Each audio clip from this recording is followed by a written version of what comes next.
dun sa corner sa baba ng laban po ni Eman Bacosa at saka nito ni Darius Makita. So kitang-kita ko yung nangyari. At para sa akin po, no, actually, if you ask me, bitin ako dito sa laban na ito eh. Sinasabi ko nga parang, kulang pa, kulang pa. Kulang pa. Anyway, ang tanong ng mga tao after po na madeklara na panalo po si Emad Bacosa via unanimous decision pa, sabi nila, may nagsasabi luto, may nagsasabi na dapat nanalo daw si Darius Makita. Ano ba talaga ang nakita ko? Doon po ako sa malapit. Ano, sasabihin ko po sa inyo yan. At ito po ay opinion ko lamang at magbigay na rin ako ng sa tingin kong dapat naging desisyon at sabihin ko na rin kung anong reaction sa laban ni Darius, kung ano sa tingin ko sa kanya as a boxer, pati na rin syempre kay Eman Bacosa Pacquiao. Pag-usapan po natin yan. Welcome back to Powcast Sports. If you're new here, don't forget to subscribe and hit the notification bell. Presented by Arena Plus. Okay, shoutout muna sa Arena Plus. Astig sa sports sa lahat po ng mga sponsor natin, One Pacman Party List, Title Holder, Watchmaster, Blackwater, and Skyline. It's been siguro ilang araw na rin at actually gusto kong talaga magbigay ng opinion tungkol dito dahil kinukulit nyo ako dito sa social media. Ano ba talaga opinion mo dito, sir? So, kwento ko muna sa inyo, no? So, during the Pacquiao Elordi Awards, nagkakaroon po ng boxing event. So, nanalo si RP Magramo, nanalo si Adrian Lirasan, yung mga title fights na nangyari dyan. And then, of course, ang pinaka-inaabangan, and aminado naman tayo, inaabangan ito ng mga media, inaabangan ng karamihan ng tao, yung laban talaga ni Eman Bacosa Pacquiao. Because syempre, anak siya ni Manny Pacquiao. And if ikaw ay anak ni Manny Pacquiao, yung expectations po ng mga tao ay grabe. Grabe. So, coming into the fight, as you know, kung hindi nyo napapanood, na-interview ko itong dalawang boksingero. Si Darius Makita from Congo na may asawa palang Pinay. Of course, dito na siya nakatira. Pero ibang lahi pa rin, syempre. At sabi niya, nakakita daw niya parang takot itong si Eman Bacosa. At sabi naman ni Eman, syempre wala siyang takot. Ang pinakamatindi na binulgar nito ni Darius ay na-knockdown niya daw ito sa sparring na inamin naman ni Eman Bacosa pero matagal na yon. Now, fast forward to the fight. Ito na nga. Ang actually isa sa controversial na pinag-uusapan ng mga tao, yung first round knockdown. Umano. So, hindi po siya na dineklara na knockdown. So, ako nandoon ako, nakita ko yung pangyayari. Pero mabilis, syempre excited tayo. May nakita talaga akong suntok na tumama sa tagiliran. And then bumaksak itong si Eman Bacosa in the first round. I don't think he was hurt, but certainly there was a punch na nakita ko sa tagiliran, tapos bumaksak. Now, hindi siya na-rule as knockdown. Sabi nung may parang slip or may patid, hindi ko nakita yon.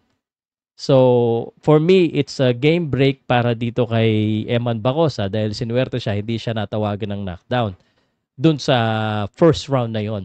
I think that is one of the controversial, aside from sa mga luhod-luhod ni Eman Bacosa na pinag-uusapan din ng mga tao. So, game break. Sayang yung score na yon, Pero medyo wide yung score 58 Ibig sabihin, dalawang rounds lang nakuha ng may 58, dalawang rounds lang nakuha ni Darius Makita. Now, moving forward, sa laban mismo, pag-usapan natin yung laban mismo.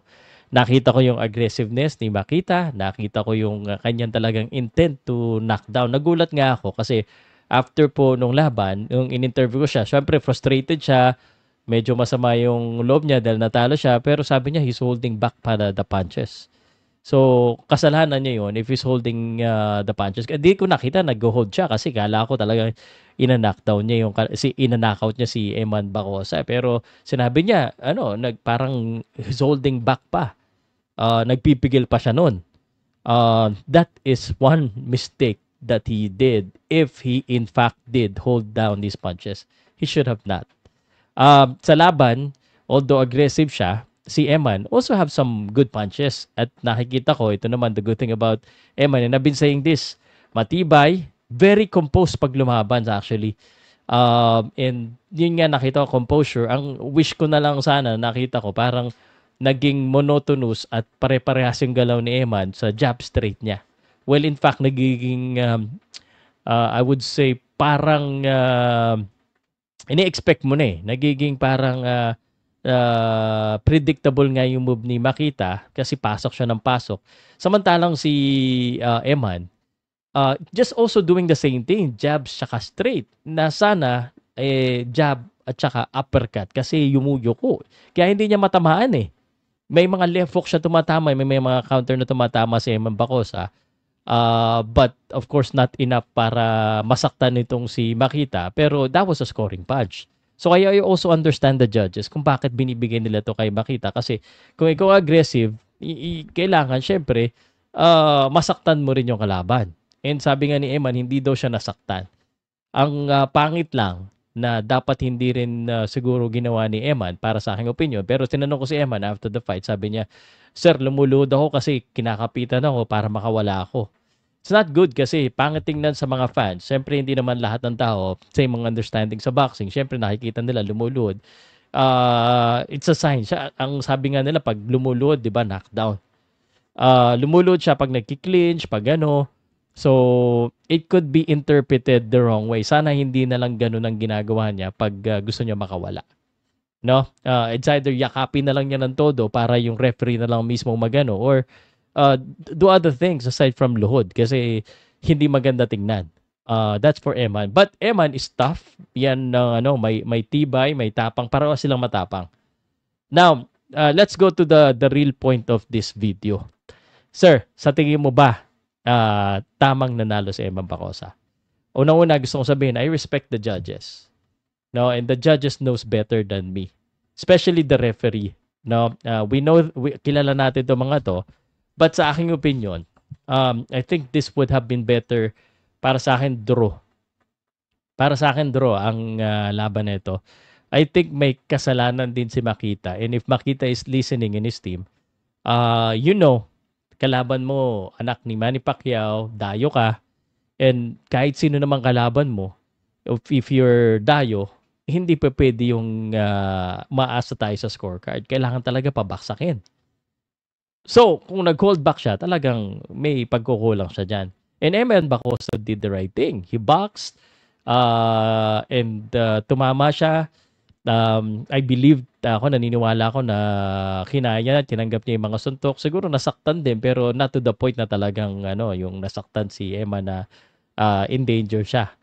So, he was boxing his way to win and yun ang nakita ng mga judges. So, ganun dapat guys. Pag ikaw ay dadayo, pag ikaw kakalaban ka ng star, kakalaban ka ng sikat, kakalaban ka ng ganitong kalibre ni Eman, dapat talaga pinapabaksak mo yan. And he had this opportunity. He missed the opportunity. He could have taken advantage. Tapos, nalaman-laman natin na after the fight, ganun. Ang problema kasi, wala nang magagawa yung kwento eh. Kapag sinabi natin ganito, na isulat na eh. And if ganun laban, may dahilan naman talaga na ibigay din kay Eman, wala na tayong magagawa.